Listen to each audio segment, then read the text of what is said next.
শেখ হাসিনার নিয়োজিত খুনি শেখ হাসিনার নিয়োজিত সেনাপ্রধান ওয়াকারুজ্জামান ডক্টর ইউনূসের বিরুদ্ধে নেক্সট প্ল্যান যে করেছেন তা ভণ্ডুল হয়ে গিয়েছে। এখন এই প্ল্যান ভণ্ডুল হওয়ার পরে তার হাতে আর কোন খেলাটি আছে? আগে আমরা আলোচনা করি, পরে কোন খেলা আছে সেটার আগে আলোচনা করব ওয়াকারের এই গেমটা কিভাবে ভণ্ডুল হয়ে গেল, ধ্বংস হয়ে গেল, নষ্ট হয়ে গিয়েছে। সেটি হলো এই যে তারেক রহমানের সাথে ডক্টর ইউনূসের সাক্ষাৎ হচ্ছে লন্ডনে। এই প্ল্যানটি নষ্ট করে যাওয়ার ইচ্ছা ছিল ওয়াকারের। আপনাদের মনে আছে কিনা, যখন জাতিসংঘের মহাসচিব বাংলাদেশে আসে তখন ওয়াকার ধর্ষণের ঘটনা নিয়ে মব ঘটিয়ে তারপরে আপনার এই সিপিবির অফিস নিয়ে লাকিকে মাঠে নামিয়ে, গণজাগরণ মঞ্চের লাকি, শাহবাগী লাকিদেরকে মাঠে নামিয়ে ডক্টর ইউনূসের সেই সফরের সেই প্রোগ্রামের সাফল্যকে ম্লান করে দিতে চেয়েছিল। ধর্ষণের ঘটনাকে সামনে নিয়ে এসেছে, জাতিসংঘের মহাসচিবকে নিয়ে আলোচনা হয় নাই। গণজাগরণ মঞ্চ বা লাকি আক্তারকে সামনে নিয়ে এসেছে, তাও ধর্ষণ নিয়ে নারীদেরকে মাঠে নামিয়ে দিয়েছে। ঠিক একইভাবে ডক্টর ইউনূস যে লন্ডন যাচ্ছে, এখানে ভণ্ডুল করে দিতে চেয়েছিল।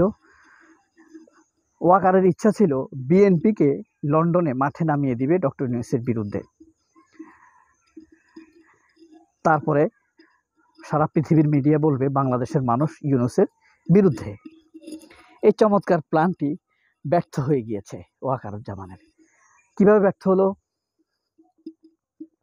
যখন আমরা দেখেছি যে ইউনূস আসলে লন্ডন যাওয়াটা কনফার্ম, ব্রিটেনের রাজার আমন্ত্রণে।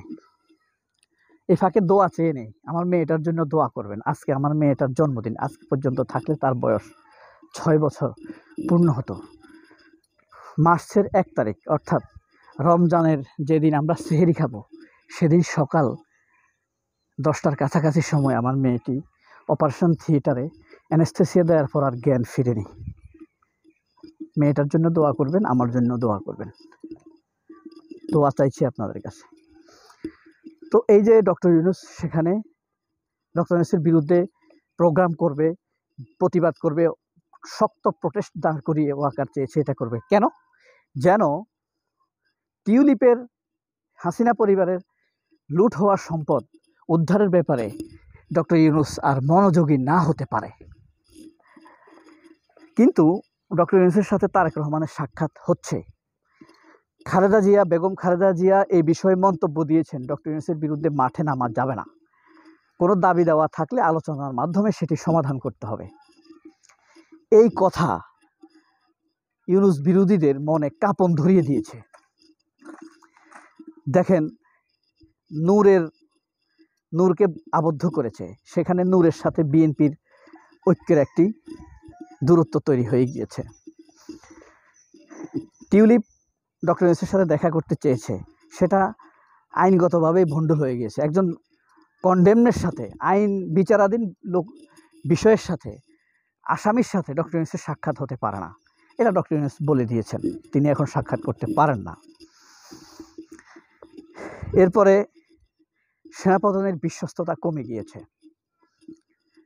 তাদের লোক হলেও আইকিবে ইকবাল করিম ভূঁইয়া একজন আছে না, সে বলেছে সেনাবাহিনী ম্যাজিস্ট্রেসি পাওয়ার পরেও 10 মাস অতিক্রান্ত হওয়ার পরেও আইন শৃঙ্খলা পরিস্থিতি নিয়ন্ত্রণে না আসাটা একটি উদ্বেগের বিষয়।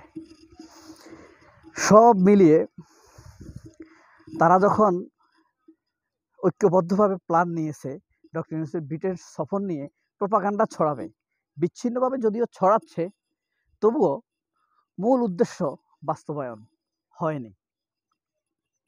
এই জিনিসটি মূলত আমি বলতে চাইছি। তারা এই প্ল্যান ভণ্ডুল হয়ে গিয়েছে। ইউনূস ব্রিটেনেও গিয়েছেন, ব্রিটেনের কিংয়ের সাথে কিং চার্লসের সাথেও দেখা করেছেন। অর্থ উদ্ধারের ব্যাপারেও তিনি অনেকটা এগিয়ে গিয়েছেন। আপনারা জানেন সাইফুজ্জামানের 180 কোটি টাকা, 180 কোটি টাকার সম্পদ বাজেয়াপ্ত হয়েছে। এখনো বিপুল সম্পদ আছে অবৈধ, যেগুলো উদ্ধারের জন্য ডক্টর ইউনূস বেশ তৎপর এবং শক্ত অবস্থান নিয়েছেন। এটাকে ভণ্ডুল করে দিতে চেয়েছিল ওয়াকারুজ্জামান তার অনুগত ফোর্সকে ব্যবহার করে। অপ্রাসঙ্গিক একটা কথা বলে রাখি, ইদানিং কালের কণ্ঠর মধ্যে দেখবেন যে আব্দুল তুষার, তারপরে ওই যে আম বিক্রেতা তারেক রহমান, আমজনতা পার্টির এই ধরনের লোকগুলোর ফটোকার্ড ব্যবহার করা হচ্ছে খুব। অর্থাৎ কালের কণ্ঠ পত্রিকাটি ডিজিএফআই বা সেনাবাহিনীর বা সেনাপ্রধানের আনুগত্য প্রকাশ করেছে। ডক্টর ইউনূসের বিরোধিতার পাশাপাশি সেনাবাহিনীর সাপোর্ট করছে তারা টিকে থাকার জন্য। কালের কণ্ঠ একটি অপরাধী পত্রিকা, সুতরাং তাদের খবর হলো উদ্দেশ্য প্রণোদিত এবং একটি গ্রুপের স্বার্থকে রক্ষা করার জন্য।